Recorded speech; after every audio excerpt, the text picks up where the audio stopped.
হঠাৎ করে সবার মতো একদিন আমিও চলে যাব এই পৃথিবীর মায়া ছেড়ে। চলে যাব একটা অন্ধকার ঘরে, যেখানে থাকবো শুধু আমি আর আমার একাকিত্ব। চলে যাব আমার আপন আর প্রিয় মানুষদের কাঁদিয়ে না ফেরার দেশে, যেখান থেকে কেউ কখনো ফেরেনি আর ফিরবেও না। বন্দি হয়ে যাব আমি একটি ঘরে, যে ঘরে থাকবে না কোনো দরজা জানালা, শুধু থাকবে কালো অন্ধকার। হয়তো আমি চিৎকার করে সবাইকে ডাকবো, কিন্তু সেই ঘর থেকে আমার আওয়াজ বাইর হবে না, কারণ তখন আমি আর এই পৃথিবীর মানুষ না। আমি শুধু একজন অন্ধকার ঘরের বাসিন্দা।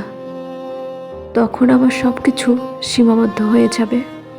চাইলেও মনের কথাগুলো আর কারোর সাথে শেয়ার করতে পারবো না, কারণ আমি তখন একটা দরজা জানালাহীন খাঁচার বন্দি থাকব।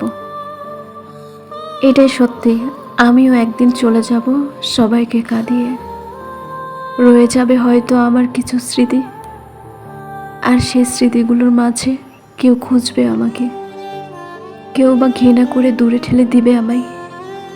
আর ওপা থেকে এইগুলো দেখব আমি, কিন্তু কিছু বলতে পারবো না, কারণ আমি হয়ে যাব একজন বোবা মানুষ। শুধু দেখতে পারবো, কিন্তু কিছু বলতে বা করতে পারবো না। কে কখন কোথায় মরে যাব কেউ জানি না। কারো মনে কষ্ট দিয়ে থাকলে সরি, আমাকে ক্ষমা করে দিবেন।